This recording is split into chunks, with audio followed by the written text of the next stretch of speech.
My wife stole $50,000 from our house fund to help her sister, then disappeared without a word. Now, she wants me to fix what she's ruined.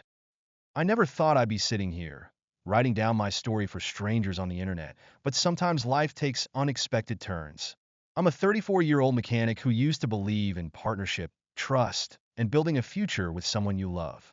Turns out, trust is a fragile thing, easily shattered and almost impossible to repair. My ex-wife and I were together for 8 years. We weren't wealthy by any means, but we had dreams, big dreams. We wanted to escape our cramped apartment and finally buy a house, a place to call our own. Every overtime shift I worked, every Christmas bonus, and every spare penny went into our house fund. Over time, it grew to $80,000. It wasn't enough for a dream mansion, but it was a start, and it felt like a joint accomplishment. But then, one evening, everything unraveled. I was scrolling through my phone when an email notification from the bank popped up. At first, I thought it was spam or a mistake, a withdrawal of $50,000. My heart dropped. No way. I hadn't touched the account, and I couldn't imagine why my wife would either. Panic set in as I rushed upstairs, where she was folding laundry in our bedroom. Hey, I started, keeping my tone as calm as possible despite my racing thoughts. Did you move some money from the house fund? She froze, her hands stiff above the clothes she was folding. Her silence was louder than any answer she could have given. Finally, she muttered, barely audible, "Yeah, I did." At first, I couldn't process it. "What?" I asked, half laughing in disbelief. "Why? For what?" "I gave it to my sister," she said, her voice low and defensive. It took me a second to register her words. "You gave $50,000 to your sister?" My voice was rising now. Without even talking to me? Her tone turned sharper. She was in trouble. I had to help her. I was furious. "And what about us? What about our future? That was our money, our house fund. You didn't even think to ask me?" She crossed her arms, her face hardening. "You don't understand. She's family. I couldn't just let her lose everything." "Yes, you could have," I shouted, pacing the room as my anger boiled over. "You could have told her no. You didn't even consider what this would do to us." The truth was, this wasn't the first time her sister had been a problem. Her life was a mess, always borrowing money, bouncing between jobs, and dragging everyone around her into her chaos. But this time, it wasn't just about her sister. It was about my wife. She didn't just betray me. She betrayed everything we were building together. Her next words stung even more. "You're obsessed with money," she snapped, as if I was the one in the wrong. "Obsessed with money?" I shot back. "This wasn't just money. This was our dream, our house, and you threw it away for someone who'll probably never pay us back." Her voice softened, almost pleading. I didn't want to fight about it. I thought I could help her, and we'd move on. "But we can't just move on," I said, shaking my head. "You lied to me. You stole from me. From us." She flinched, knowing I was right, but her excuses kept coming. "I thought I could fix it before it got this bad." "You can't fix this," I said, my voice breaking. "It's not just about the money. It's about trust, and you broke it." That night, I couldn't stay in the house. I grabbed my keys and drove to a friend's place, needing space to think.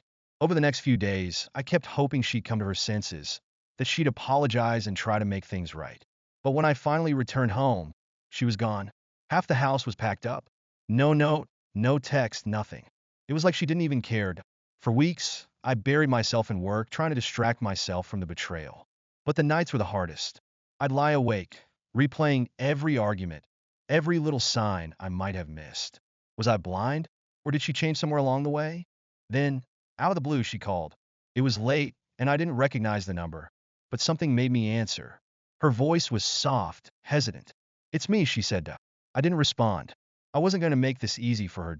"I need to explain," she said, her voice trembling. "What is there to explain?" I said coldly. "You stole our money and then disappeared.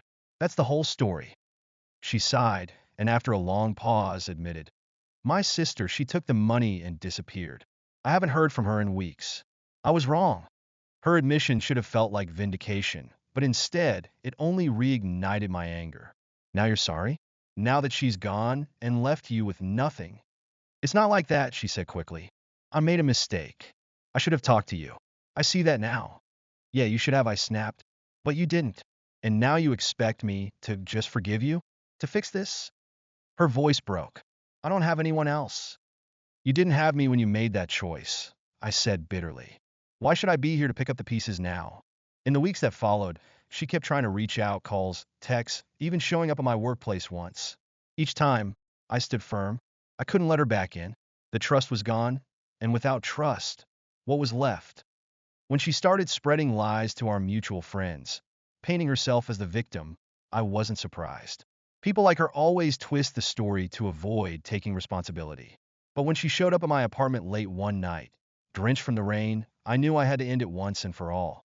I love you, she said, tears streaming down her face. I'll do anything to fix this. I looked at her. My heart hardened. You already lost me when you chose her over us, I said. Without trust, there's nothing left. Her face crumpled, and for the first time, I saw genuine regret. But it was too late. I closed the door, and that was that. The months that followed were quiet. She stopped calling, and I focused on rebuilding my life. There was no dramatic resolution, no perfect closure, just life, day by day. I realized that trust, once broken, is like a shattered mirror. You can try to piece it back together, but it will never be the same. Money? I can earn that again. Trust? That's far harder to replace. If you've ever been betrayed like this, my advice is simple.